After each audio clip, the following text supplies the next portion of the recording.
பைரவ கோலத்தில் கைலாயத்தில் இருந்து பெருமான் செங்காட்டங்குடிக்கு இறங்கி வந்தாராம். எப்படி வந்தாருங்கிறத 10 பாட்டில் சொல்றார்.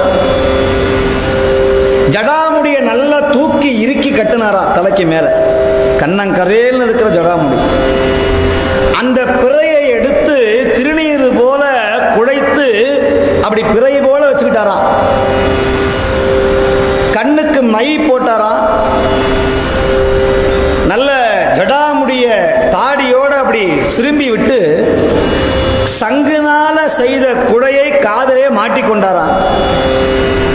பழைய யானை தோல், பழைய கோற்று, கருப்பு கோற்று, கஜமுகாசுரனுடைய அந்த பழைய யானை தோலை தோல்ல போட்டுக்கிட்டு சூலாயத்தை தோல்ல அணிஞ்சு அந்த சூலாயம் மேல கையை அப்படி தொங்க போட்டு மார்பில் கயிறினால செய்யப்பட்ட பூநூலை அணிஞ்சு மண்டவோடு மாலையை போட்டு இடது கையில் உடுக்க டமருகம் அதை எடுத்துக்கொண்டு காலில் பாதரட்சையை போட்டு ஜலங்கையை கட்டிக்கொண்டு செம்பருத்தி பூ மாலையை போட்டுக்கொண்டு கோவ கனலோடு பார்ப்பவர்கள் அஞ்சு நடுங்கி ஓடுவது போல உமையம்மையே அஞ்சு நடுங்கிய பழைய பைரவ கோலத்தோட அப்படி சூலாயத்தை போட்டு நெஞ்சை நிமிர்த்து கொண்டு உடுக்கையை அடித்து கொண்டு சல்லரியோட செங்காட்டங்குடி வீதிக்குள்ள நுழைஞ்சாராம். இதை